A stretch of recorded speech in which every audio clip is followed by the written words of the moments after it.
এই পর্যায়ে আমাদের মাহফিলের বিশেষ অতিথি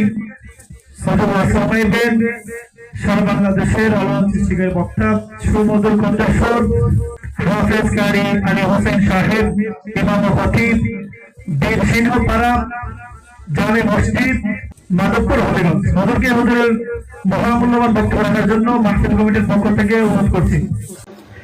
আলহামদুলিল্লাহ, আল্লাহ সুবহানাহু ওয়া তাআলার শানে লাখ কোটি শুকর ও সুজুদ যে আল্লাহ সুবহান মহিয়ান গরিয়ান সর্বশক্তিমান, যে মহান মালিকে হাকিকি আমাদের সকলকে দুনিয়াবী কাজকর্ম থেকে বিরত রেখে মহতি এই মাহফিলে রাজনগর পূর্ব পাড়া রংধনু বন্ধুমহল এন্ড রেমিটেন্স যোদ্ধা সংগঠনের উদ্যোগে প্রথম বার্ষিক ঐতিহাসিক সুন্নি মহাসম্মেলনে আমাদের সকলকে আশার বসার কোরআন সুন্নাহর আলোকে কথা বলার শোনার তৌফিকটুকুন দান করেছেন। এজন্য সকলেই হৃদয়ের আবেগ অনুভূতি উজাড় করে একই সুরে সমস্বরে আল্লাহ তাআলার দরবারে কালিমাতুশ শুকর আদায় করে সকলে বলে আলহামদুলিল্লাহ।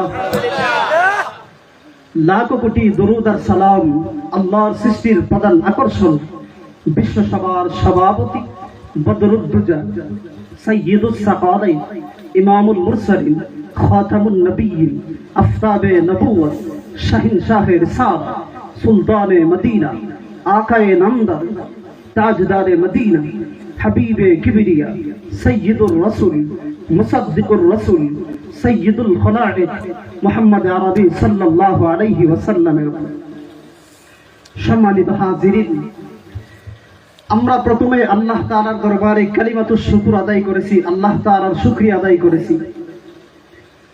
আল্লাহ তাআলার শুকরিয়া আদায় করলে আল্লাহ তাআলা নিয়ামত বাড়িয়ে দেন, পরিপূর্ণ করে দেন, বৃদ্ধি করে দেন। কেন আল্লাহ তাআলার শুকরিয়া আমরা আদায় করব?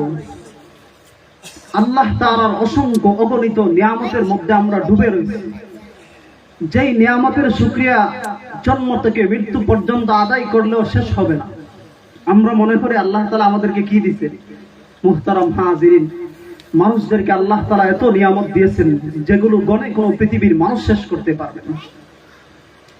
আল্লাহ তাআলা কোরআনে আয়াত নাজিল করে বলেছেন, আল্লাহ তাআলা কোরআনে আয়াত নাযিল করে জানায়া দিয়েছেন,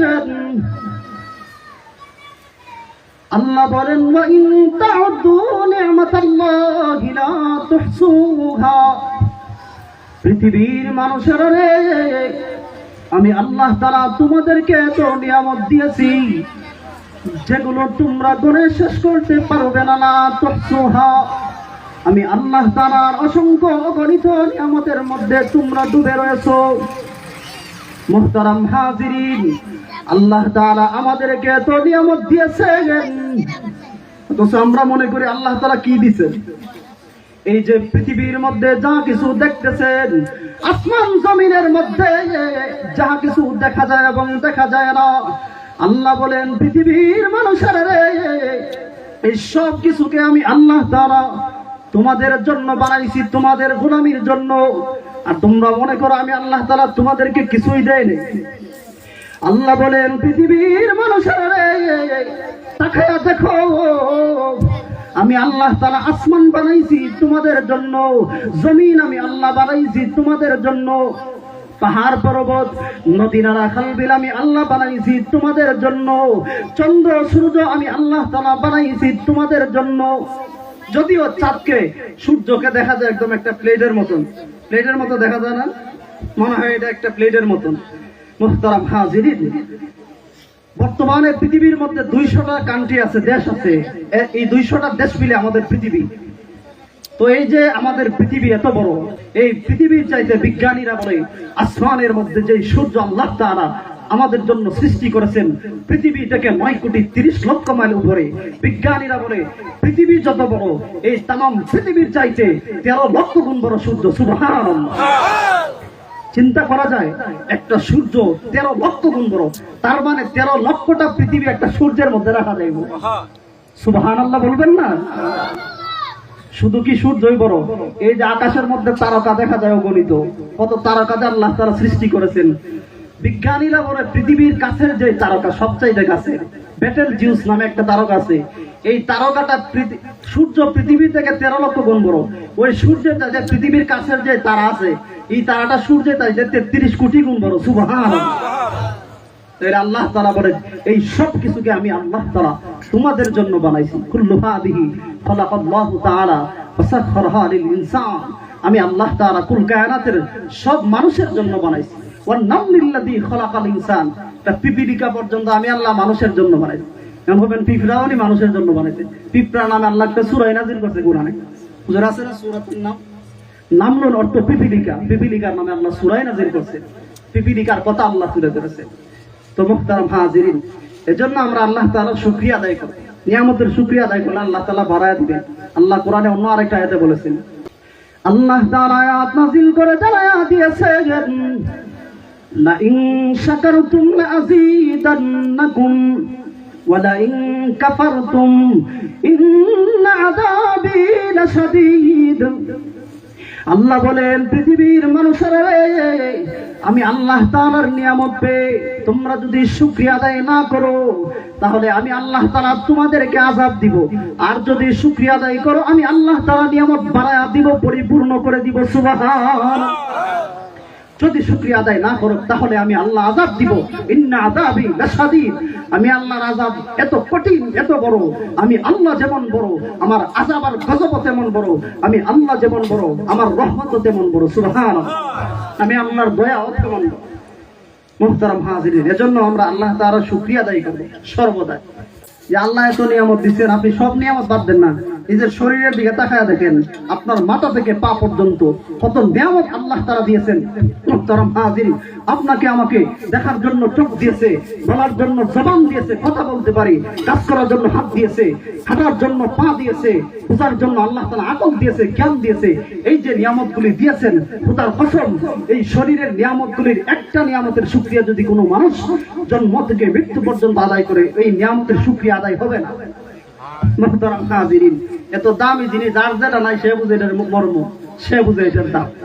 বাংলাদেশের একজন শিল্পপতি ছিল, তার নাম নুরুল ইসলাম সাহেব। আপনার যমুনা গ্রুপের মালিক। ওইখানে জগদীশপুরের কাছে বড় একটা কোম্পানি আছে, বেজুরার কাছে, বিশাল বড়।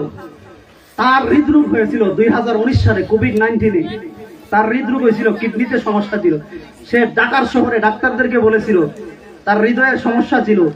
ডাক্তারদেরকে বলেছে আমার হৃদরোগটা বালা করে দাও। তার বিনিময়ে ঢাকার শহরে ফিউচার পার্ক আছে একটা বড়, বিশাল বড়। ওটা এশিয়া মহাদেশের মধ্যে অন্যতম। যারা ঢাকাতে থাকেন তারা হয়তো চিনেন, অথবা গুগলে সার্চ দিলে পাইবেন। সে বলছে আমার হৃদয়ের যন্ত্রণাটা বালা করে দাও, তার বিনিময়ে ফিউচার পার্কটা তোমরা নামে লিখে দেবো। ডাক্তাররা কি জবাব দিছে জানেন? ডাক্তাররা কয়, হে নুরুল ইসলাম সাহেব, ফিউচার পার্ক কেন, গোটা পৃথিবী লিখে দিলেও আল্লাহ যখন ধরবে সেই ধরা থেকে কেউ কাউকে বাঁচাতে পারে না। ঠিক কিনা? আল্লাহর ধরা থেকে কেউ কাউকে বাঁচাতে পারবে? পারবে। তো এজন্য আমরা আল্লাহ তাআলার শুকরিয়া আদায় করি। মুহতারাম হাজিরিন, আপনারা সবাই আমার গ্রামের মানুষ, আমি মহল্লারই, কেউ চাচা, কেউ ভাই। তো আপনাদের সামনে কি আলোচনা করবো? আপনারা রুচি আছে তো আলোচনা শোনার? আছে তো? যাক, রুচি না থাকলে আবার সমস্যা, আবার বেশি হইলেও সমস্যা। দেখবেন খাবার বেশি হইলে আবার বমি আসে পরে। অনেকে দেখবেন ওয়াজ শুনে ঠিক হই, রাইতে দিনে 24 ঘন্টা ওয়াজ শুনে, কিন্তু আমল করে না। এই ওয়াজ শোনার ফায়দা আছে নি? আপনি একটা আমলে যদি করেন ওয়াজ শুনে, তাহলে এটার ফায়দা। তো আপনারা রুচি আছে তো? যাক, আলহামদুলিল্লাহ। সম্মানিত সুধী, আমি আপনাদের সামনে যে আয়াতে কারিমা তিলাওয়াত করেছিলাম, এই আয়াতে কারিমার আলোকে কিছু আলোচনা করবো ইনশাআল্লাহ। মুহতারাম হাজিরিন, আল্লাহ তাআলা আমাদেরকে পৃথিবীর মধ্যে পাঠাইছেন। প্রথমেই কিন্তু আমরা পৃথিবীতে আসি নাই। আমরা সমস্ত মানুষ প্রথমেই ছিল রূহের জগতে। ঠিক কিনা? রূহের জগতে আমরা সবাই ছিলাম। তো রূহের জগৎ থেকে আল্লাহ তাআলা আমাদেরকে পৃথিবীর মধ্যে পাঠাইছেন। মায়ের গর্ভের মধ্যে রেহেমের ভিতরে পাঠাইছেন, তারপর পৃথিবীতে পাঠাইছেন। তারপর আপনি আমি আসছি, বড় হয়েছি, ইন্তেকাল হয়েছে, কবর, হাসর, এক এক দাবের পর এক একটা দাব আসছে। তো আল্লাহ তাআলা আমাদেরকে পৃথিবীতে পাঠাইছেন, আল্লাহর উদ্দেশ্য আছে, মাকসাদ আছে। ঠিক না? নাকি এমনিতে বানাইছেন? মনে করেন এই যে স্ট্যান্ডটা বানাইছে, এটার উদ্দেশ্য আছে না? মাইক্রোফোনটা বেরিয়ে রাখবে। আজকে এই প্যান্ডেল সাজানো হয়েছে, এটার উদ্দেশ্য আছে, মাহফিল হবে, আলোচনা হবে, এই জন্য এটা সাজানো হয়েছে। লাইট তৈরি করেছে, এটার উদ্দেশ্য আছে আলো দেওয়ার জন্য। ফ্যান তৈরি করছে বাতাস দেওয়ার জন্য। এসি তৈরি করেছে গরমের সময় ঠান্ডা, ঠান্ডার সময় গরম। ঠিক না? ঘড়ি তৈরি করছে সময় দেখার জন্য। তো যেটা যে জন্য বানাইছে, যদি এটাই কাজ না করে, এটার কি দাম থাকে? গড়িয়ে যদি সময় ঠিক মতো না চলে এটার কি দাম থাকবে? এটার দামে ফালাইয়া দিবে। মাইক্রোফোন বানাইছি এটা যদি না চলে এটা তো নষ্ট, এটার কোনো দাম নাই, ঠিক না? লাইট আনছেন, লাইট যদি না চলে এটার কোনো দাম আছে? তাহলে প্রত্যেকটা জিনিসের মানুষের তৈরি উদ্দেশ্য যদি থাকে, আল্লাহর তৈরি আমরা পৃথিবীতে পাঠাইছে, আল্লাহর কোনো উদ্দেশ্য নাই। কিতাব মনে করেন অযথা পাঠাইছে? না না, বাচ্চারা অযথা পাঠান না। আল্লাহ কোরআনে আয়াত নাযিল করে বলেছে, আল্লাহ তাআলা কোরআনে আয়াত নাযিল করে জানায়া দিয়েছেন, আল্লাহ বলেন পৃথিবীর মানুষের তৈরি প্রত্যেকটা জিনিসের উদ্দেশ্য আছে, মাকসাদ আছে, লক্ষ্য নিয়ে তৈরি করা হয়। আমি আল্লাহ তাআলা তোমাদেরকে উদ্দেশ্য নিয়ে, মাকসাদ নিয়ে, লক্ষ্য নিয়ে পৃথিবীর মধ্যে পাঠাইছি। তোমরা কি মনে করেছো আমি আল্লাহ তাআলা যতই অনর্থক পৃথিবীর মধ্যে পাঠাইছি? আল্লাহ কোরআনে আয়াত নাযিল করে বলেন, আফাহাসিবতুম আন্নামা খালাকনাকুম আবাসান ওয়া আন্নাকুম ইলাইনা লা তুরজাউন। আল্লাহ বলেন পৃথিবীর মানুষেরা, তোমরা কি মনে করেছো অনর্থক অযথায় আমি আল্লাহ পৃথিবীতে পাঠাইছি? আল্লাহ বলেন না না, আমি আল্লাহ অযথায় অনর্থক পৃথিবীতে তোমাদেরকে পাঠাই নাই। তাহলে প্রশ্ন হলো আল্লাহ কেন পাঠাইছেন? আল্লাহ তাআলা কোরআনের অন্য আরেক আয়াতে জবাব দেন, আল্লাহ বলেন ওয়ামা খালাকতুল জিন্না ওয়াল ইনসা ইল্লা লিয়াবুদুন আই লিয়ারিফুন। আল্লাহ বলেন পৃথিবীর মানুষেরা, আমি আল্লাহ তাআলা মানুষের জিন জাতিকে পৃথিবীর মধ্যে পাঠাইছি, সৃষ্টি করেছি, ইল্লা লিয়াবুদুন, একমাত্র আমি আল্লাহ তাআলার ইবাদতের জন্য, গোলামির জন্য। সুবহানাল্লাহ। তোমাদেরকে আমি আল্লাহ তাআলা আমার জিকিরের জন্য, আমার ফিকিরের জন্য, আমার গোলামির জন্য পৃথিবীতে পাঠাইছি। কিন্তু মানুষ এত নাফরমান, এত নাফরমান, অধিকাংশ মানুষ আল্লাহ তাআলার জিকির করে না, তাসবিহ পড়ে না, গুণগান গায় না, ইবাদত করে না, গোলামি করে না। অথচ এই পৃথিবীর মধ্যে যাহা কিছু আছে, আসমান আর জমিনের মধ্যে যাহা কিছু আছে, সব কিন্তু আল্লাহ তাআলার তাসবিহ পড়ে, গুণগান গায়। আল্লাহ কোরআনে বলছেন, আমার কথা না, সূরা বনী ইসরাঈলের মধ্যে আল্লাহ তাআলা বলেছেন। আল্লাহ তাআলা আয়াত নাযিল করে বলেন, ওয়া ইন মিন শাইইন ইল্লা ইউসাব্বিহু বিহামদিহি ওয়ালাকিন লা তাফকাহুনা তাসবিহাহুম। পৃথিবীর মানুষেরা, আসমান আর জমিনের মধ্যে যাহা কিছু আছে, সব আমি আল্লাহ তাআলার তাসবিহ পড়ে, আমি আল্লাহ তাআলার জিকির করে। ইউসাব্বিহু লাহু মা ফিস সামাওয়াতি ওয়াল আরদ, আসমান আর জমিনের সবকিছু আমি আল্লাহর তাসবিহ পড়ে, জমিন আল্লাহর তাসবিহ পড়ে, আসমান আল্লাহর তাসবিহ পড়ে, জিকির করে, ফেরেশতা আল্লাহর তাসবিহ পড়ে, চন্দ্র সূর্য আল্লাহ তাআলার তাসবিহ পড়ে, গ্রহ তারা নক্ষত্র আল্লাহ তাআলার তাসবিহ পড়ে, গাছপালাগুলি আল্লাহ তাআলার তাসবিহ পড়ে, উড়ন্ত পশু পাখিগুলি আল্লাহ তাআলার তাসবিহ পড়ে। আল্লাহ বলেন সমস্ত মাখলুকাত আমি আল্লাহ তাআলার তাসবিহ পড়ে, গুণগান গায়, কিন্তু তোমরা বুঝতে পারো না। ওয়ালাকিন লা তাফকাহুনা তাসবিহাহুম, সব আমি মালিকের তাসবিহ পড়ে, গুণগান গায়, কিন্তু মানুষ এত নাফরমান। তোমাদেরকে আমি আল্লাহ পাঠাইলাম গুণগানের লাগি, তোমরা দেখা যায় গিয়ে সেটা নাফরমানি করো। আমি আল্লাহ তাআলার হুকুম মানো। মানুষ মনে রাখবে এটা কিন্তু চিরস্থায়ী জিন্দেগি না, দুনিয়াতে কিছু দিনের জন্য পাঠাইছি, আবার কিন্তু আমি আল্লাহ তাআলার কাছে আসতে হবে, বাঁচার সুযোগ নেই। বাঁচার সুযোগ আছে নাকি? মুহতারাম হাজিরিন, বাঁচতে পারবেন না কেউ। আসছি, আবার চলে যেতে হবে। তাকায়া দেখেন আমাদের এই গ্রামের মধ্যে কত মানুষ ছিল, আজকে তারা কবরের মধ্যে শায়িত আছে। এক সময় আসবে, 100 বছর পরে আপনারা এখানে, আমরা যারা আছে আমরাও থাকতাম না, মনে করে 100-150 বছর পরে আমরা মাটিতে চলে। তাহলে এভাবে আসবে যাবে। আল্লাহ তাআলা বলেন এটা চিরস্থায়ী না, তোমাদেরকে পাঠাইছি আখিরাতের বাজার করার জন্য। এখান থেকে কামাই করতে হবে, পরীক্ষার হলে পাঠাইছি। আমি আল্লাহ তাআলা মানুষকে জীবন এবং মৃত্যু দিয়েছি, আমি আল্লাহ পরীক্ষা করব কে কত সুন্দর আমল করো, এটা আমি আল্লাহ দেখতে চাই। আল্লাহ তাআলা আয়াত নাযিল করে বলেন, আল্লাযী খালাকাল মাউতা ওয়াল হায়াতা লিয়াবলুয়াকুম আইয়ুকুম আহসানু আমালা। আমি আল্লাহ দেখতে চাই পৃথিবীর মধ্যে গিয়ে কে কত সুন্দর আমল করে আসো। আইয়ুকুম আহসানু আমালা, কে তোমাদের জিন্দেগিটা আমি আল্লাহ তাআলার হুকুম অনুযায়ী, নবীর তরিকা অনুযায়ী, রাসূলের আদর্শ অনুযায়ী চালিয়ে আসো। আমি আল্লাহ তাআলা এটা পরীক্ষা করার জন্য পৃথিবীর মধ্যে বাড়াইছি। পৃথিবীর মানুষেরা মনে রাখবে, পৃথিবীতে কিন্তু তোমরা চিরস্থায়ী থাকবে না, মৃত্যু ঘটবে তোমাদের। আসতো আল্লাহ তাআলা কোরআনের বিভিন্ন আয়াতে বলেছেন, কুল্লু নাফসিন যায়িকাতুল মাউত, প্রত্যেক প্রাণীকেই মৃত্যুর স্বাদ গ্রহণ করতে হবে। পৃথিবীতে কত বড় বড় রাজা বাদশারা ছিল, যাদের হাতের ইশারায় উঠত মানুষ, বসত মানুষ, যাদের হাতের ইশারায় মানুষের গর্দান উড়ে যেত। আজকে সেই রাজা বাদশারা পৃথিবীর মধ্যে নয়, তাদের কবরের মধ্যে গরু ছাগলে ঘাস খায়, তাদের হাতের ক্ষমতা নাই গরু ছাগল তাড়ানো, ঠিক কিনা? আছে নাকি? নাই। আল্লাহ বলেন এই ক্ষমতা চিরস্থায়ী না। মুহতারাম হাজিরিন, অনেকে অহংকার দেখিয়েছিল, তাদের পতন হয়ে গেছে। ফেরাউন, নমরুদ, কারুন, সাদ্দাত, ওই সমস্ত বেঈমানরা অহংকার দেখিয়েছিল, তাদেরও পতন হয়ে গেছে। পৃথিবীতে এমন এমন বাদশা ছিল যারা গোটা পৃথিবী শাসন করছে। আমাদের দেশ তো মনে করেন 64টা জেলা বা একটা দুইটা বাড়ছে হয়তো এখন। মিল্লা স্যার একজন প্রধানমন্ত্রী। আল্লাহ তাআলা পৃথিবীর ইতিহাসে 4 জন বাদশাকে গোটা পৃথিবীর ক্ষমতা দিয়েছিল, এরা গোটা পৃথিবী একসাথে চালাইল।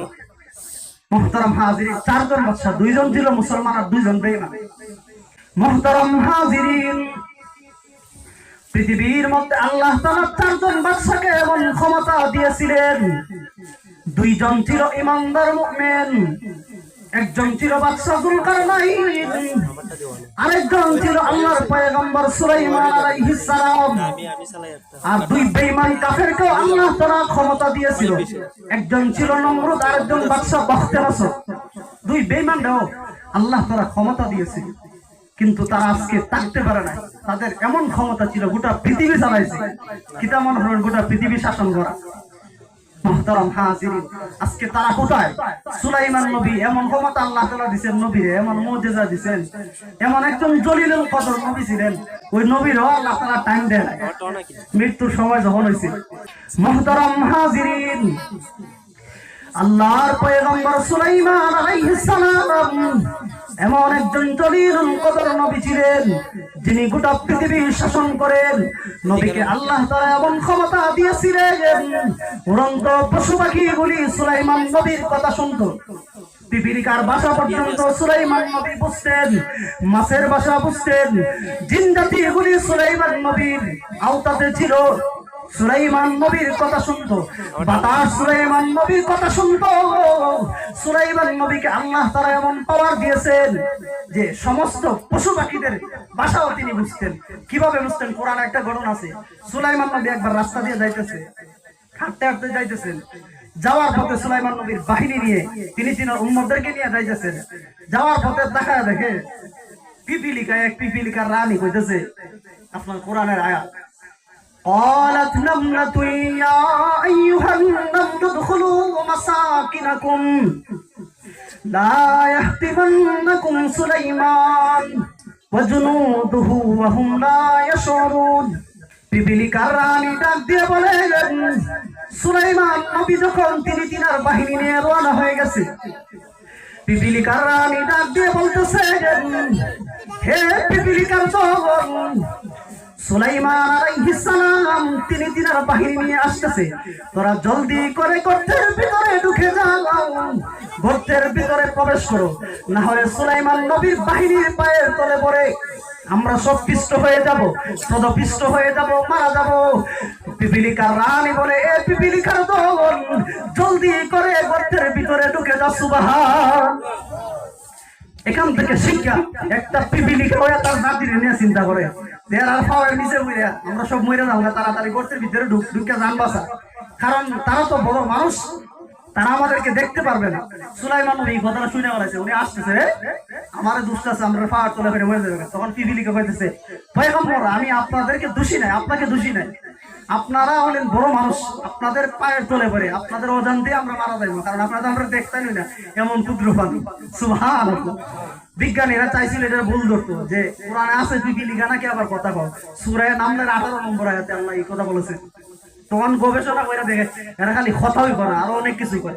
মুহতারাম হাজিরিন, পিপিলিকা দেখবেন খাবার নিলে বাকর আছে না আপনার, এগুলারে অনেকগুলা দানা করে সরিষা গুলারে খাইতে ফেলা, যাতে এগুলা আর আপনার ভালো করে গাছ না উঠে।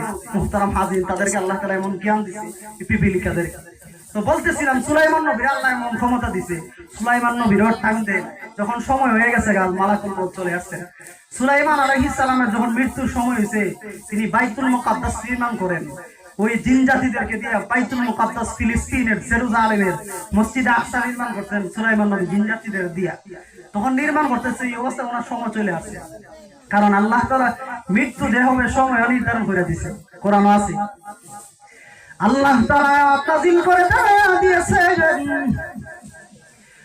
আল্লাহ বলেন পৃথিবীর মানুষেরা রে, কুল্লু নাফসিন যায়িকাতুল মাউত, প্রত্যেক প্রাণীকে মৃত্যুর স্বাদ গ্রহণ করতে হবে, শুধু মরবেই না, আমি আল্লাহ তাআলা সময় নির্ধারণ করে দিয়েছি। লিকুল্লি উম্মাতিন আজাল, আমি আল্লাহ তাআলা সময় নির্ধারণ করে দিয়েছি, বাইন্ডিং করে দিয়েছি, সময়টা নির্ধারণ করা আছে। কেউ 1 সেকেন্ড আগেও মরতো না, কেউ 1 সেকেন্ড পরেও না। যে সময় আছে ঠিক সেই সময়ে মালাকুল মউত তোমাদের কাছে চলে যাবে। মুহতারাম হাজির, সুলাইমান নবী যখন মৃত্যুর সময় হয়ে গেছে, তখন সুলাইমান নবী একটা লাঠির মধ্যে ভর দিয়ে দাঁড়ায় রয়েছেন। সুলাইমান নবীর টাইম দেয় নাই, মসজিদে আকসা নির্মাণ চলতেছে। তখন সুলাইমান নবী আরজ করলেন, আমার একটু সময় দেন, যেহেতু আপনার গৌরব নির্মাণ করতেছি, আমরা ভেতরে এই কাজগুলা করতো না জিন্দাতিরা। যখন বুঝবো যে নবীর ইন্তেকাল হয়ে গেছে তখন এরা সব যাইবো খামদাম ফালাইয়া, মসজিদের কাজ আর করতো না। তখন আল্লাহ তাআলা হুকুমে সুলাইমান নবী একটা লাঠির মধ্যে ভর দিয়ে দাঁড়ায় রয়েছেন। হাদিসের কিতাবে লেখেন, তাফসীরের কিতাবে আসছে 1 বছর পর্যন্ত দাঁড়ায় রয়েছেন, কিন্তু 1 বছর আগে ওনার ইন্তেকাল হয়ে গেছে। সুবহানাল্লাহ। কিন্তু 1 বছর পরে এখানে দাঁড়ায় রয়েছেন, আর দিনেরা মনে করছে নবী এখনো জিন্দাই আছে, নবী এখনো দেখতেছে কাজ তাদের। মুহতারাম হাজিরিন, আল্লাহ তাআলার কুদরত। দাব্বাতুল আরদ, একটা পোকা আছে, হুই পোকা, ওই পোকায় আপনার পরে 1 বছর পরে এটা খাইতে খাইতে আপনার যখন লাঠি খাইয়া ফেলাইছে, তখন লাঠি ভেঙে গেছে, সুলাইমান নবী জমিনের মধ্যে পড়ে গেছেন। তখন জিনজাতিরা গিয়া ধরে গেল নবীর কাছে, গিয়া দেখে নবী তো আজকে না কালকে না 1 বছর আগে ইন্তেকাল হয়েছে। সুবহানাল্লাহ। তারপর দেখা যায় ওটা মসজিদের কাজ কমপ্লিট হয়ে গেছে। তাহলে নবীরও সময় দেয় নাই, আমরাও সময় দিতে পারি, সময় নির্ধারণ করা আছে, বাঁচার সুযোগ দেয়। বাঁচতে পারবেন নাকি মৃত্যু থেকে পালিয়ে? কেউ বাঁচার সুযোগ নাই ভাই। আল্লাহ তাআলা নাযিল করে বলেন, আইনামা তাকুনু ইউদরিকুমুল মাউত ওয়ালাউ কুনতুম ফি বুরুজিম মুশাইয়াদা। আল্লাহ বলেন পৃথিবীর মানুষেরা রে, মৃত্যু এমন এক পেয়ালা যেটা থেকে সবাইকেই পান করতে হবে। পৃথিবীর মানুষেরা রে, তোমরা যদি সুদৃঢ় একটা ঘর বানায়া, মনে করো সুদৃঢ় প্রাচীর নির্মাণ করে, এই ঘরের ভিতরে যদি তোমরা ঢুকে থাকো, সেখানেও মালাকুল মউত চলে যাবে। মরণ থেকে পালিয়ে তোমরা বাঁচতে পারবে না। মরণ থেকে যদিও পালাও, মরণ তোমায় লইবে গিরি। যদিও সুদূর আকাশ উপরে লুকিয়ে সেটাই লাগাও সিঁড়ি। আল্লাহ বলেন পৃথিবীর মানুষেরা রে, মৃত্যু থেকে পালিয়ে বাঁচতে পারবে না, মৃত্যু তোমাদের সাথে সাক্ষাৎ করবে। আল্লাহ তাআলা নাযিল করে বলেন, কুল ইন্নাল মাউতাল্লাযী তাফিররুনা মিনহু ফাইন্নাহু মুলাকীকুম। মৃত্যুই তোমাদের সাথে, ফাইন্নাহু মুলাকীকুম, মৃত্যু তোমাদের সাথে সময় মতো সাক্ষাৎ করবে। দেখা বল, মৃত্যু সময় মতো তোমাদের কাছে চলে যাবে। তাহলে মুহতারাম হাজিরিন, আমাদেরকে আল্লাহ তাআলা পৃথিবীতে পাঠাইছেন, আবার চলে যেতে হবে কি হবে না? হবে। তাহলে আমাদের মৃত্যু হয়ে যাবে, মুমিনের মৃত্যুটা হবে সুন্দরভাবে, ভালোভাবে। কিতাবের মধ্যে আসছে মুমিন ইমানদার ব্যক্তির মৃত্যু হবে মালাকুল মউত সুন্দর আকৃতিতে আসবে, খুশবু ব্যবহার করে আসবে। সুবহানাল্লাহ। শুধু কি তাই, তার বাহিনী নিয়ে আসবে। আসার পর মালাকুল মউত মুমিন ব্যক্তিকে বলবে, ইয়া আইয়াতুহান নাফসুল মুতমাইন্না, হে পবিত্র আত্মা, হে ইমানদারের আত্মা, বেরিয়ে আসো। সুন্দরভাবে তার রূহটাকে বের করবে। মুমিন ইমানদারকে কষ্ট দিবে না। মুমিন ইমানদারের রূহটাকে কবজ করার পর ফেরেশতারা ওই রূহটাকে আসমানে নিয়ে যাবে। মুহতারাম হাজিরিন, যখন সে জান্নাতি হয়ে যাবে, আল্লাহ বলবেন তার আমলনামাটা ইল্লিনে রেখে দাও, আর নাফরমানের সিজ্জিনে। আর বেঈমানের রূহটাকে কিভাবে কবজ করে কিতাবের মধ্যে লিখে বেঈমান নাফরমানের কাছে মালাকুল মউত ভয়ঙ্কর আকৃতিতে আসবে, এমন বিকৃত আকৃতি নিয়ে আসবে, মালাকুল মউতকে দেখার পর তার ভিতরে চটপট শুরু হয়ে যাবে, এমন একটা আকৃতি নিয়ে আসবে এবং দুর্গন্ধময় দুর্গন্ধ লাগিয়ে আসবে। এই গন্ধের কারণে সে টিকতে পারবে না, এমন একটা বিশ্রী চেহারা নিয়ে আসবে, এমনকি খারাপ একটা কাপড় নিয়ে আসবে, দুর্গন্ধময় একটা কাপড় নিয়ে আসবে। ওই নাফরমানের রূহটার এই দুর্গন্ধময় কাপড়ের মধ্যে পেঁচায় হয়ে যাবে, আর ইমানদারের ভালো একটা কাপড় নিয়ে আসবে, খুশবু। তো বেঈমানের রূহটাকে যখন বের করবে বলবে ইয়া আইয়াতুহান নাফসুল খাবিস, এ খবিস আত্মা বের হয়ে আস। তখন তাকে কষ্ট দিয়ে বের করা হবে। মুহতারাম হাজিরিন, বের করার পর তার রূহটাকে এই দুর্গন্ধময় কাপড়ের মধ্যে পেঁচায় হয়ে যাবে আসমানের মধ্যে। তখন আসমানে ফেরেশতারা এটা খার রূহ, এই বেঈমানের, এই নাফরমানের বলবে খবরদার, এই বেঈমানের জন্য আসমানের দরজা খোলা যাবে না, এই বেঈমানের তার সিজ্জিনে পাঠায় দাও, জাহান্নামে পাঠায় দাও। মুহতারাম হাজিরিন, তার আমলনামা আসমানে উপরে। তাহলে আমাদের মৃত্যু হয়ে যাবে। মুহতারাম হাজিরিন, আমরা আজকে সংক্ষিপ্তভাবে আলোচনা করব মৃত্যু এবং কবর হাসর সম্পর্কে। আমাদের যখন মৃত্যু হয়ে যাবে, আপনি আমি কবরে চলে যাব। মুহতারাম হাজিরিন, মরণের পর আমাদের আরেকটা জিন্দেগি শুরু হবে, বারজাখের জিন্দেগি। ওইখানে আপনাকে আমাকে যখন ডাকা হবে, জানাজা পড়ার পর, দোয়া করার পর, তখন ফেরেশতা আসবে। আসার পর প্রশ্ন করবে মার রাব্বুকা ওমান দীনুকা ওমান হাযার রাজুলুল্লাযী বুইসা ফীহি, হে রবের পরিচয় দাও, ধর্মের পরিচয় দাও, দ্বীনের পরিচয় দাও। ওমান হাযার রাজুলুল্লাযী বুইসা ফীহি, নবীকে দেখায়া বলা হবে দেখো অমুক ব্যক্তিকে চিনো কিনা। যদি সে ঈমানদার হয় তাহলে মান রাব্বুকার জবাবে সে বলবে রব্বি আল্লাহ, ওমান দীনুকা দীনিয়াল ইসলাম, ওমান হাযার রাজুল, সে বলবে হুয়া মুহাম্মাদুন সাল্লাল্লাহু আলাইহি ওয়াসাল্লাম। সুবহানাল্লাহ। ঈমানদার ব্যক্তি জবাব দিতে পারবে। তখন অর্ডার আসবে, তার কবরটাকে বড় করে দাও, এমন বড় করে দাও তার চোখ যতটুক যায় ততটুক পর্যন্ত তার কবরটাকে বড় করে দাও। সুবহান, জান্নাতের বাগান বানাও। আর নাফরমানকে যখন দেখা হইব, প্রশ্ন করা হইব মান রব্বুকা ওমান দীনুকা ওমান হাযার রাজুলুল্লাযী বুইসা ফীহি, রবের পরিচয় দাও। মান রব্বুকা, সে বলবে লা আদরি। ওমান দীনুকা, সে বলবে লা আদরি। ওমান হাযার রাজুলুল্লাযী বুইসা ফীহি, সে বলবে লা আদরি, আমি জানি না, আমি জানি না। তখন ওই ফেরেশতারা এমন ভাবে তাকে আযাব দিবে। এক ফেরেশতা থাকবে, তার কাছে মুকুট থাকবে আপনার লোহার, এই লোহার মুকুট দিয়ে এমন ভাবে তাকে আঘাত করবে, সাতবুক জমিনের নিচে ঢুকে যাবে। আর তার কবরের দুই পাশের মাটি এমন ভাবে চাপ দিবে, হাড্ডি গুড্ডি ভেঙে চুরমার হয়ে যাবে। এইভাবে নাফরমানকে আযাব দিতে থাকবে। মুহতারাম হাজিরিন, এটাই শেষ না, তারপরে হবে হাসর। মুহতারাম হাজিরিন, কবরের দাব শেষ হওয়ার পর আল্লাহ তাআলা হাসরের ময়দান কায়েম করবেন।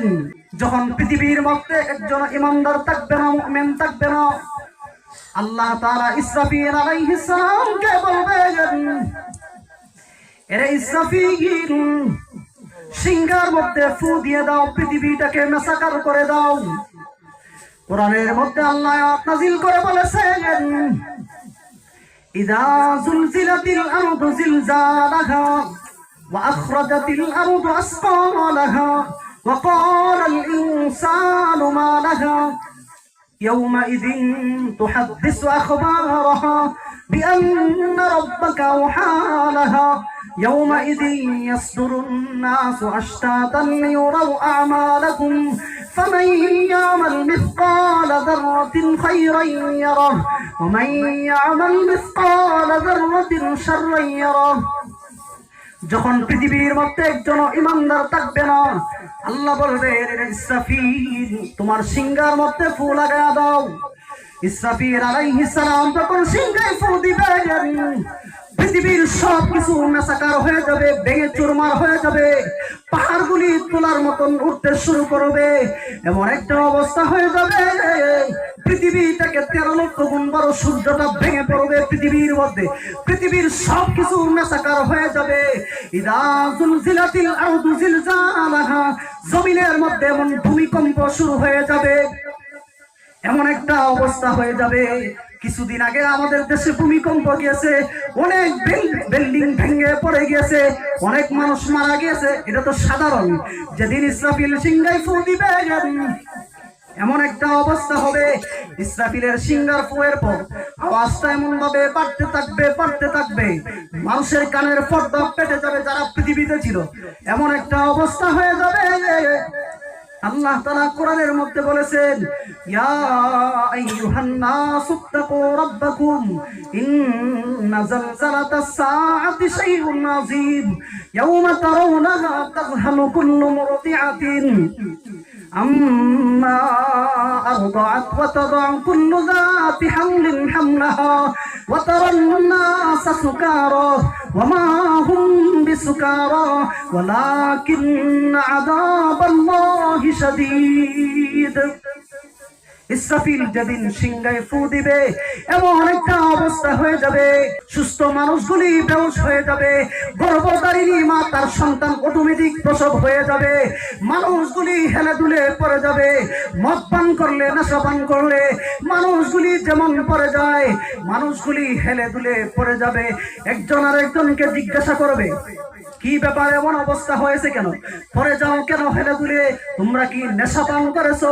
আল্লাহ তাআলা নিজে এই আয়াতে জবাব দেন, ওয়া মা হুম বিসুকারা, পৃথিবীর মানুষেরা সেদিন কেউ নেশা পান করে নাই, নেশাদ্রব্য গাঞ্জা মদ এগুলো কিছুই খায় নাই। কেন জানোনি আমার অবস্থা হয়েছে? ওয়ালাকিন্না আযাবাল্লাহি শাদীদ, আজকে আমি আল্লাহ তাআলার আযাব বড় ভয়ঙ্কর। ইসরাফিল যখন সিংহায় ফু দিবে যত মানুষ ছিল সবগুলি মৃত্যু হয়ে যাবে। তারপর থাকবে ফেরেশতা, ফেরেশতাদেরও মৃত্যু হয়ে যাবে। চারজন বড় ফেরেশতা থাকবে। একটু সকলে জিকির করি, লা ইলাহা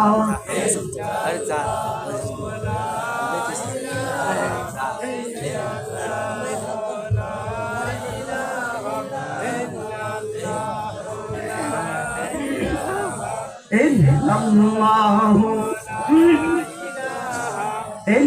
ইল্লাল্লাহু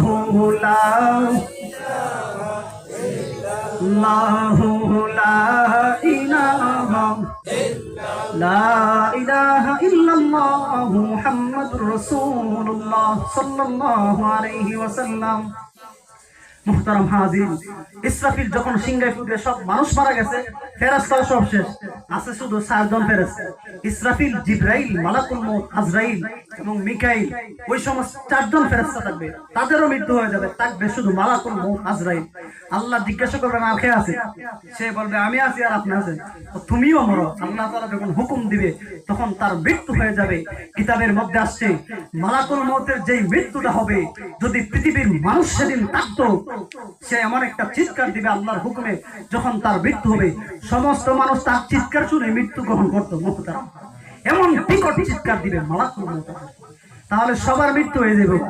আবার সবাইরে জিন্দা করবে আল্লাহ তাআলা ফেরেশতাদেরকে। তখন ইসরাফিলটা আবার আরেকটা ফুঁকবে, এই ফুঁয়ের মাঝখানে 50,000 বছর চলে যাবে। আবার যখন ইসরাফিল আলাইহিস সালাম সিংহায় ফু দিবেন, কি একটা অবস্থা হবে। যখন ইসরাফিল আবার সিংহায় ফু দিবেন, পৃথিবীর নিচে যত মানুষ ছিল সবগুলি আবার উঠে দাঁড়াবে, সব মানুষগুলি উলঙ্গ হয়ে উঠে দাঁড়াবে। নবী রাসূল ব্যতীত সমস্ত মানুষ উলঙ্গ হয়ে হাসরের ময়দানের দিকে দৌড়তে থাকবে। এই পৃথিবীটাই হবে কিয়ামতের ময়দান, হাসরের ময়দান। সেদিন আল্লাহ তাআলার দরবারে হিসাব দিতে হবে, কেননা হিসাব ছাড়া কেউ বাঁচতে পারবে না। আল্লাহ বলেন, কুল্লু নাফসিন বিমা কাসাবাত রহিনা, আমি আল্লাহ তাআলার কাছে কিন্তু হিসাব দিতে হবে। যখন ইসরাফিল সিংহায় ফু দিবে আবার মানুষ সব উঠে দাঁড়াবে, সেদিন দাঁড়ায় এমন একটা অবস্থা হবে, তখন দেখবে জমিনের মধ্যে আখরাজাতিল আরদু আসকারাহা, জমিনের ভিতরে যা আছে উঠে দেখবো, জমিনের নিচে যত সম্পদ আছে স্বর্ণ, হীরা, মণিমুক্তা সব জমিন বের করে দিবে। তখন মানুষগুলি বলবে, ওয়াকালাল ইনসানু মালাহা, আরে জমিনের কিতা হইছে? সেদিন তার ভিতরেই তো স্বর্ণ, হীরা, মণিমুক্তা বড় বড় পাহাড় বাইরে দিতেছে, জমিনের কি হয়ে গেছে? তখন মানুষগুলি বলবে, হায় আফসোস, হায় আফসোস, এই সম্পদের লাগেনি ভাই বাইরে মারলাম, ভাই বাইরে খুন করলাম, একজন আরেকজনের মারলাম, হত্যা করলাম, ভাইয়ের ভাইয়ের সাথে বললাম না, আজকে দিয়ে স্বর্ণের এই সম্পদের কোনো দাম হয় নাই। আহা আফসোস, এই সম্পদের লাগেনি আমরা মারামারি করলাম, ঝগড়া করলাম দুনিয়ার মধ্যে, আজকে দিয়ে তার কোনো দাম হয় নাই, মূল্য হয় নাই। স্বর্ণ উঠে দাঁড়াবে, হীরা, মণিমুক্তা উঠে দাঁড়াবে। ওয়াকালাল ইনসানু মালাহা, আরে কি হইছে জমিন? মুহতারাম হাজিরিন, তারপরের অংশে আল্লাহ তাআলা বলেন, ইয়াউমা ইযিন তুহাদ্দিসু আখবারাহা, জমিন সেদিন সাক্ষ্য দিবে জমিন সেদিন কথা বলতে থাকবে। আল্লাহ তাআলা জমিনকে অর্ডার দিবেন, এর জমিন কে ভালো আমল করেছে কে খারাপ কাজ করেছে সবকিছু বলে দে। আজকে আমি তোর জবান খুলে দিলাম। ইয়াউমা ইযি ইয়াসদুরুন নাসু আশতাতান লিউরাউ আমালাহুম, মানুষগুলি সেদিন দলে দলে উঠে দৌড়াতে থাকবে। ফামাইয়ামাল মিসকালা যাররাতিন খায়রান ইয়ারা, যদি কেউ বিন্দু পরিমাণ জাররা পরিমাণ ভালো আমল করে থাকে সেদিন সেটা প্রকাশ হয়ে যাবে। ওমাইয়ামাল মিসকালা যাররাতিন শাররান ইয়ারা, আর খারাপ কাজ যদি বিন্দু পরিমাণ করে থাকে প্রকাশ্যে গোপনে সেদিন সব প্রকাশ হয়ে যাবে। বাঁচার উপায় নাই, বাঁচতে পারবো না কি কেউ, বাঁচার উপায় নাই। মনে করতেছেন বাইতে যাবেন গেল লুকাইয়া করে লেছি, আরেকজনের ক্ষেতের লাইল খাইতে লাইছি, আরেকজনের হক নষ্ট করে লেছি, টাকা মাইরা খাইছি। এত সোজা না, কিরামান কাতিবিন তো আছে, আল্লাহ সব কিতাব লিখে রাখতেছে। ওয়াকুল্লা শাইইন আহসাইনাহু কিতাবা, আল্লাহ বলেন আমি আল্লাহ সব লিপিবদ্ধ করে রাখতেছি। বাঁচার উপায় নাই। মুহতারাম হাজিরিন, সেদিন মানুষগুলি উঠে দাঁড়াবে, হাসরের ময়দানে এমন একটা অবস্থা হয়ে যাবে, আল্লাহ তাআলা সেদিন কুদরতের হুঙ্কার দিবেন। দুনিয়াতে আল্লাহ কাফেরের জন্য রহমান, বেঈমানের জন্য রহমান, মুমিনের জন্য রহমান। আল্লাহ দুনিয়াতে বেঈমানদেরকে আযাব দেন না, কিন্তু বেশি বললে আবার ধরেন। মুহতারাম হাজিরিন, কিয়ামতের ময়দানে আল্লাহ রহমান থাকবেন না, মুমিনদের জন্য রহমান থাকবেন, আর বেঈমানদের জন্য কাহ্হারিয়তের রূপ ধারণ করবে। আল্লাহ তাআলা সেদিন বলবেন লিমানিল মুলকুল ইয়াউম লিল্লাহিল ওয়াহিদিল কাহ্হার, এ দুনিয়ার ক্ষমতা ওয়ালারা রাজা বাদশা, আজকে বলো ক্ষমতা কার, আজকে বলো আধিপত্য কার। আল্লাহ বলবেন লিমানিল মুলকুল ইয়াউম লিল্লাহিল ওয়াহিদিল কাহ্হার, এ বাহাদুররা, এ দুনিয়ার ক্ষমতা ওয়ালারা রাজা বাদশা, আজকে বলো ক্ষমতা কার, আধিপত্য কার, আজকে বলো বেটাগিরি। দুনিয়াতে বহুত বেটাগিরি দেখাইছো, সরকার হয়ে প্রেসিডেন্ট হয়ে মানুষের উপরে জুলুম করছো, নির্দোষ আলেমদেরকে জেলের মধ্যে বন্দী করে নির্যাতন করছো, হত্যা করেছো, মাজলুম মানুষদেরকে শহীদ করেছো। আজকে বলো ক্ষমতা কার, আজকে বেটাগিরি দেখাবে। নারে তাকবীর, আল্লাহু আকবার, নারে রিসালাত, ইয়া রাসূলুল্লাহ, সুন্নাত ওয়াল জামাত জিন্দাবাদ জিন্দাবাদ, মাওলানা হাফেজ আলী হুসাইন সাহেব জিন্দাবাদ জিন্দাবাদ। সেদিন বলবে আজকে বলো ক্ষমতা কার। আল্লাহর রাগের সামনে, গুসার সামনে পৃথিবীর কোন মানুষ, কোন নবী রাসূল আদম আলাইহিস সালাম থেকে ঈসা রূহুল্লাহ পর্যন্ত, নবী রাসূল পর্যন্ত দাঁড়ায় কথা বলার সাহস পাবে এমন একটা অবস্থা হবে আপনার আমার নবী ব্যতীত। মুহতারাম হাজিরিন, কিয়ামতের ময়দানে এমন একটা অবস্থা হয়ে যাবে, আল্লাহ যখন হুঙ্কার দিবেন আজকে বলো ক্ষমতা কার, কাহ্হারিয়তের রূপ ধারণ করবে। আর জাহান্নামও সেদিন হুঙ্কার দিবে, জাহান্নাম বলবে হাল মিন মাজিদ, আল্লাহ আমার পেটের ভিতরে বড় খিদা, বেঈমানগুলিকে আমার পেটের ভিতরে দেন। জাহান্নামকে ধরে রাখা যায় না, ফেরেশতারা শিকল দিয়ে বেঁধে রাখবে, জাহান্নামকে ধরে রাখা যায় না। আল্লাহ তাআলা রাগান্বিত থাকবেন, এমন একটা অবস্থা হয়ে যাবে কোন নবী রাসূল পর্যন্ত তারা আল্লাহর সামনে কথা বলার সাহস পাবে না। আদম আলাইহিস সালাম সেদিন বলবে ইয়া নাফসি ইয়া নাফসি, আইয়ুব আলাইহিস সালাম বলবেন ইয়া নাফসি ইয়া নাফসি, ইয়াকুব আলাইহিস সালাম বলবেন ইয়া নাফসি ইয়া নাফসি, জাকারিয়া আলাইহিস সালাম বলবেন ইয়া নাফসি ইয়া নাফসি, সালেহ আলাইহিস সালাম বলবেন ইয়া নাফসি ইয়া নাফসি, শীশ আলাইহিস সালাম বলবেন ইয়া নাফসি ইয়া নাফসি, ইদ্রিস আলাইহিস সালাম বলবেন ইয়া নাফসি ইয়া নাফসি, নূহ আলাইহিস সালাম বলবেন ইয়া নাফসি ইয়া নাফসি, লূত আলাইহিস সালাম বলবেন ইয়া নাফসি ইয়া নাফসি, মূসা আলাইহিস সালাম বলবেন ইয়া নাফসি ইয়া নাফসি, ঈসা আলাইহিস সালাম বলবেন ইয়া নাফসি ইয়া নাফসি। আল্লাহ তাআলা পৃথিবীর মধ্যে যত নবী রাসূল পাঠাইছেন, কিয়ামতের ময়দানে সমস্ত নবী রাসূলগণ ইয়া নাফসি ইয়া নাফসি বলতে থাকবে, একমাত্র আমাদের নবী ব্যতীত সেদিন আপনার আমার নবীকে আল্লাহ এমন মর্যাদা দিবেন, অন্য কোন নবী রাসূলকে আল্লাহ তাআলা এই পাওয়ার, এই ক্ষমতা দিবেন না। সেদিন এমন একটা অবস্থা হয়ে যাবে, আল্লাহ তাআলা সেদিন বলবেন ওয়ামতাজুল ইয়াউমা আইয়ুহাল মুজরিমুন, বেঈমানরা আলাদা হয়ে যাও, মুমিনরা আলাদা হয়ে যাও। দুনিয়াতে একসাথে চলছো, কাফেররাও চলছো, মুমিনরাও চলছে, এক গাছের ফল বেঈমানরাও খাইছো, ইমানদাররাও খাইছো, কিন্তু আজকে একসাথে দেখা হইতো না। মুমিনরা আলাদা হও, ওয়ামতাজুল ইয়াউমা আইয়ুহাল মুজরিমুন, আর বেঈমানরাও আলাদা হও, আজকে একসাথে দেখা হইতো না। মুমিনরা আসে নিচে ছায়া পাবে, কুদরতি জায়গায় ছায়া পাবে, 50,000 বছর হয়ে যাবে হাসরের ময়দানে, নাফরমানের আঁটু পর্যন্ত পানি হবে, পুষ গলে গলে কোমর পর্যন্ত, গলা পর্যন্ত, এমনকি কোন কোন নাফরমান ডুবতে থাকবে, শ্বাস নিতে থাকবে, এমন একটা অবস্থা হবে। মুহতারাম হাজির, আল্লাহ তাআলা সেদিন হিসাব নেবেন, আল্লাহ সেদিন আমলনামা হাতে ধরায় দিবে, বলবো তোমার আমলনামাটা তুমি নিজে নিজে পড়ো। মুহতারাম হাজিরিন, আল্লাহ তাআলা সেদিন বলবেন ইকরা কিতাবাকা কাফা বিনাফসিকাল ইয়াওমা আলাইকা হাসিবা, তোমার আমলনামাটা তুমি নিজে নিজেই পড়ো, মিলায়া দেখো কিভাবে জিন্দেগি কাটাচ্ছো, কাকে হত্যা করেছো, কাকে মারছো, কার সম্পদ নষ্ট করেছো, কার হক নষ্ট করেছো, মিলায়া দেখো, তুমি নিজে নিজেই পেয়ে যাবে, সব লেখা আছে। ইকরা কিতাবা কাফা বিনাফসিকাল ইয়াওমা আলাইকা হাসিবা, হিসাবটা নিজে নিজে মেলাও। তখন দেখবো আরে কোনখানে বাড়া কাজ করছে নিটাও দেখা যায় লেখা আছে, কোনখানে খারাপ কাজ করছে নিটাও লেখা আছে। বাঁচার উপায় নাই। আল্লাহ তাআলা সেদিন ইনসাফের বিচার করবেন, জুলুম করবেন না, বেইনসাফি করবেন না, এমন ইনসাফ বিচার করবেন। আমাদের সমাজে তো ইনসাফের বিচার নাই। দেখা যায় একজন মানুষ মাজলুম, সে গরিব, তার কাছে টাকা নাই, সে বিচার চাইলে সে বিচার পায় না। মুহতারাম হাজিরিন, এজন্য দুনিয়াতে যারা বিচার করে, যাদেরকে আল্লাহ এই সম্মান দিবেন, তারা সঠিক বিচার করবে। যদি না করে কিয়ামতের ময়দানে আল্লাহর আদালতে দাঁড়াবে। আল্লাহ সেদিন ইনসাফ ওয়ালা বিচার করবেন। আল্লাহর আদালতের কাঠগড়ে সেদিন ওই সমস্ত বিচারক তারা দেবে। আমাদের সমাজে ইনসাফের বিচার নেই। মুহতারাম হাজিরিন, আর বিচার উল্টা ইমাম সাহেবের বিচার করতে যায়। সমাজের বিচার করবে ইমাম সাহেব, যিনি ইমাম নেতা, একটা মহল্লার একটা গ্রামের পরিচালক ইমাম, তিনি বিচার করবো। দেখা যায় উল্টা ইমাম সাহেবের বিচার করতে যায়। ইমাম সাহেবের বিভিন্ন কথা বলে। মুহতারাম হাজিরিন, একটা দৃষ্টান্ত দিলে বুঝবেন। আব্দুল কাদের জিলানী রাহমাতুল্লাহি আলাইহি, আল্লাহর ওলি, বলেছেন এই ঘটনাটা যে আখির জামানায় ইনসাফের বিচার থাকতো না। দেখবেন সন্ত্রাসী, টেন্ডারবাজ, টাকাবাজ, বেয়াদব, তারা দেখবে এমন একটা পর্যায়ে ইমাম সাহেবের সাথে গিয়ে বেয়াদবি হবে। ইমাম সাহেবের কাছে যারা নির্যাতন করবে, ইমাম সাহেবের কাছে গিয়ে সাজা দাবি হবে। এমন এমন ঘটনা বাংলাদেশে ঘটছে, এটা মোবাইলের মধ্যে আছে আমাদের কাছে।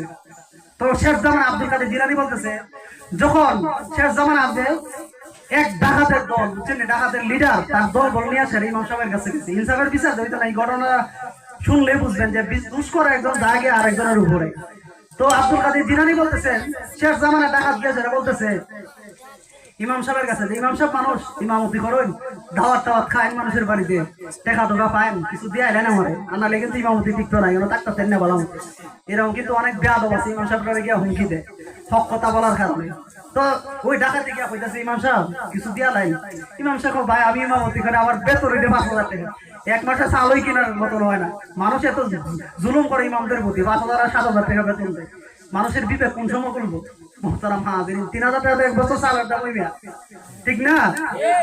তো গিয়া কইতেছি, ইমাম সাহেব আপনি তো বেতন টেতন তাই কিছু দিয়ে। ইমাম সাহেব, ভাই আমি 3 মাসের বেতন অনেক বাকি দিয়েছে, অনেক মাসের বেতন বাকি থাকে, পায় না ঠিক মতো। কিতা দেবো? হয়তো দেখি খাওয়ার অন্য কিছু আছে। টাকা দেখে এক বাড়ি টিফিন আইছে, টিফিন খুললে দেখা 3 বাড়ি পায়। ও সুবহানাল্লাহ, আমরা আইসি দিকে মনে বরকত দিছে, আর আইসি দিকে বলে বরকত হইছে। চিন্তা করো, টিফিন খুললে ডাকাতের লিডার যে প্রথমে এক বাড়ি খুললে খাই লেছে, পায়েস দিছে। আপনার হুজুরের যে বাড়িতে টিফিন, ওই বাড়ি থেকে পায়েস দিছে, 3 বাড়ি পায়েস জ্বালাইছে। ইমাম সাহেব কতলা খাইতে পারবেন, এটার মধ্যে রহস্য আছে। তো পায়েস পায়ে দেখাইতে এক বাড়ি একটা দিয়ে খাই লেছে, খাই এটা জায়গা দিলে জায়গা মরে অন্য ডাকাত যারা ছিল, তারা বলে ইমাম সাহেব আমরা ডাকাত মেরে নিছে, লিডার হয়। চিন্তা করুন, ইমাম সাহেব খাবার খাওয়া মেরে নিছে। ইমাম সাহেবের বিরুদ্ধে দিছে আদালতে মামলা। মামলা দেওয়ার পরে আপনার আদালতে মামলা এটা গ্রহণ হয়ে গেছে। এই ইমাম সাহেব আসো, তোমার ফাঁসি। তুমি মুখ দেখাইছে ফায়াস খাওয়াই মেরে নিছে, তোমার ফাঁসি। ইমাম সাহেব এখন আমার মাসলুম পাই লিছে, নরম পাই লিছে, কত সুজা না। আপনি যে খাবার দিছে এটা তো আমার লজিক বাড়ির দিকে দিচ্ছে, ফাঁসি দিলে তার এমনি দিবেন, আমি কি দোষ করছি? হ্যাঁ খাবার খাই এনে ডাকাত মারা গেছে। কোন ইমাম সাহেবের কথা যুক্তি আছে, ঠিকই আছে, যাও ইমাম সাহেব খালাস। এই তার যে বাড়ির দিকে টিফিন দিছে তারা দেখো পায়েস দিছে। তখন ওই মহিলারা ডাকছে, আপনার ওই বৌমারা ডাকছে, ওই ঘরে বৌমারা ডাকার পর তোমার ফাঁসি রাহুল, আমি ঘরের নতুন বৌদিকে আমার ফাঁসি দিলে অত সুজা না। আমার শাশুড়ি হয়ে গেছে 3 বাড়ি পায়ে, সকলটা সবটি দিয়ে লাইতাম। দেখো আসুন সব টাইলে ইমাম সাহেব দিয়ে লাইতাম। কেরো বলছি আমার শাশুড়ি হয়েছে, দোষ করলে আমার শাশুড়ি করছে, আমার ফাঁসি দিন। শাশুড়ি পয়সা দিকে তুই আমি দিছি, দেওয়ার পরে ইমাম সাহেবের কেন খায় মারা গেছে। ফাঁসি আমার শাশুড়ি, না তোর কথারও যুক্তি আছে। যা বউ খালাস, খালাস দেওয়ার পরে তখন গেছে ওই বুড়িরে আনছে, এই তোমার ফাঁসি রাহুল, আমার বুড়া হয়ে গেছে নাকি ফাঁসি দিয়ে লাইতাম, অত সুজা না। আমি পায়াস টানতাছি, রান্নার সময় দিকে কুকুরের মধ্যে লাইছি। আমি চিন্তা করলাম আমার নাতি নস্কারে দিয়ে কি লাগবে, ইমাম সাহেব দিয়ে লাই। চিন্তা করেন কুকুরের পায়াস গুলি ইমাম সাহেব দিয়ে লাইতো। ফাঁসি দিলে কুকুরের মালিক দেয়, কুকুরের মুখ দিছে কেন, আমি দিলাম ননে পাই। না তোর কথা কিন্তু মহিলা নারে তাকবীর, নারে তাকবীর, প্রধান অতিথির আগমন, প্রধান অতিথির আগমন, হযরত মাওলানা হুমায়ুন কবির সাহেবের আগমন। তো মুহতারাম হাজিরিন, বলতেছিলাম যে তখন ওই বৃদ্ধ মহিলারা খালাস দিয়েছে, যাও তুমিও খালাস। তখন ওই কুকুরের মালিকরা আনা হয়েছে, এই তোর ফাঁসি। আর এখন কেড়ে ফাঁসি, তোর কুকুরে গিয়ে আরেক বেড়ে পায়েসের মধ্যে মুখ দিছে, এই পায়েসটা ডাকাত মারা গেছে তোর ফাঁসি। এখন আমি কুকুরের মালিক হয়েছে দিকে আমার ফাঁসি দিয়ে যাইতেন, অত সোজা না। দেখুন কোন দিকে যাইতেছে কুকুরের মালিক, বাবা আমার কুকুর এক পেঁচি বন্ডটি খাইতে খাইতে রাস্তা দিয়ে যাইতেছে, কুকুরে তার পিছনে যাইতে যাইতে গিয়েছে পায়েসের থেকে মুখ দিছে। ফাঁসি হইলে পেঁচি রে ভাই, বন্ডটি খাইতে খাইতে রাস্তা দিয়ে যাকে কইতাছে ফাঁসি হইলে পেঁচি রে ভাই, তুই বন্ডটি খায় রাস্তা দিয়ে না যাইতো, কুকুরও ভিজে ভিজে গিয়ে আসে ডেকের মধ্যে মুখ দিল না, পায়েসও গেল না, ইমাম সাহেব গেল না, খায় দেখাইতো মারা গেল। ফাঁসি হইলে পিচ্ছি দিব, পিচ্ছিরে ফাঁসি দিব। তখন ওই পিচ্ছিরে আনা হইল, এই তোর ফাঁসি। রাহুল আমার শুরু বাইরেছেন, পিচ্ছি বাইরেছেন, ফাঁসি দিলেন, অত সুজা না। আমার চাচা এক ফেহেড বন্ডুটি দিলাইছে, এক দুইটা খায়া পুরা ফেহেডই দিলাইছে। আমার চাচা এক বন্ডুটি দিছে, আমি খাইতে খাইতে রাস্তা দিয়ে গেছি। চাচা যদি না দিত আমিও খাইতে খাইতে গেলাম না, কুকুরও আমার পিছনে দিয়ে গেল না, ইয়া সিন্নির ডেক অমুক দিল না, চিন্নিও ইমাম সাহেবরে দিল না, খায়া ডাহাইতো মারা গেল না। ফাঁসি হইলে আমার চাচা হইব, এখন তার যুক্তি আছে না নেই? তার কথা যুক্তি আছে, ফাঁসি হইলে আমার চাচারে দেন।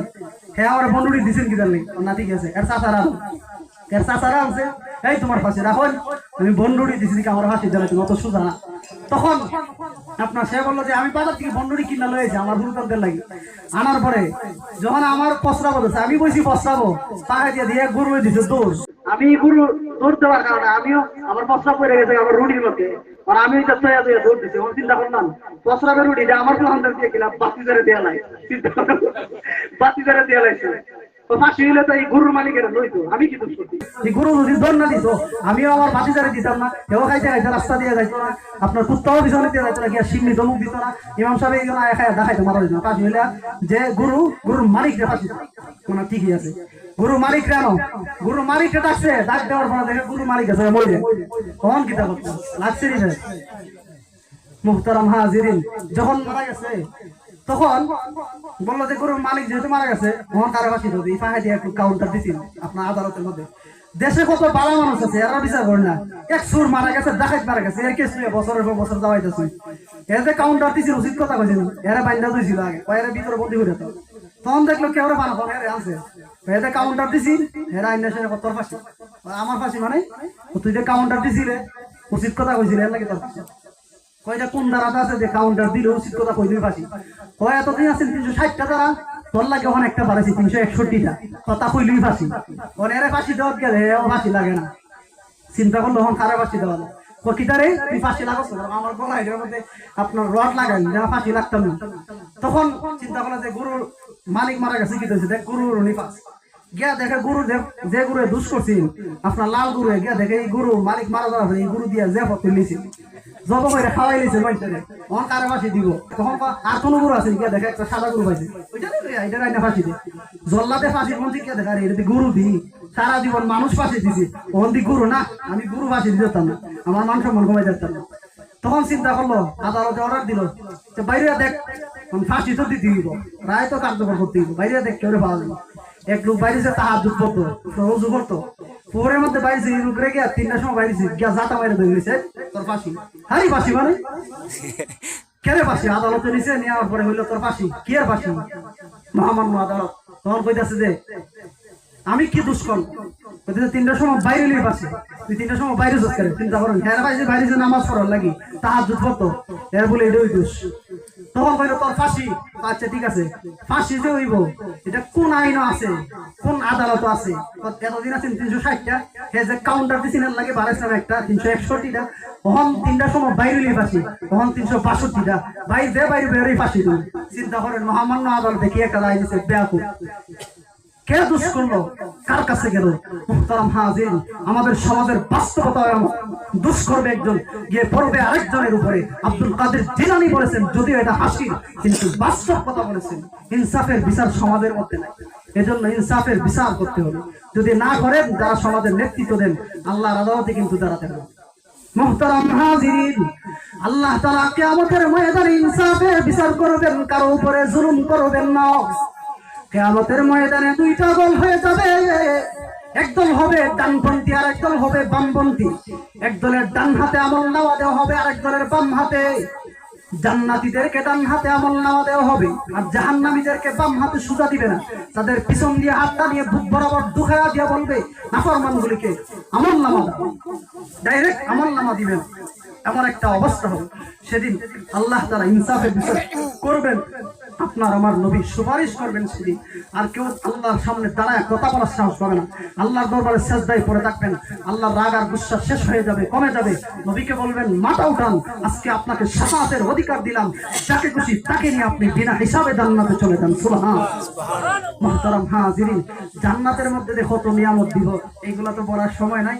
ইনশাআল্লাহ যদি সময় হয় আগামী বছর বলার চেষ্টা করব। তারপর থেকে ইনশাআল্লাহ কি হবে। মুহতারাম হাজিরিন, আপনারা সকলে আমার জন্য দোয়া করবেন। আমি আপনাদের গ্রামের সন্তান, দোয়া করবেন ইনশাআল্লাহ। আর এই মাহফিল যারা করেছেন, আমাদের যুবক ভাইয়েরা যারা সহযোগিতা করেছেন, আল্লাহ তাআলা তাদের সকলকে দুনিয়া ও আখিরাতের কল্যাণ দান করুন। আমিন। আসসালামু আলাইকুম ওয়া রাহমাতুল্লাহি ওয়া বারাকাতুহু।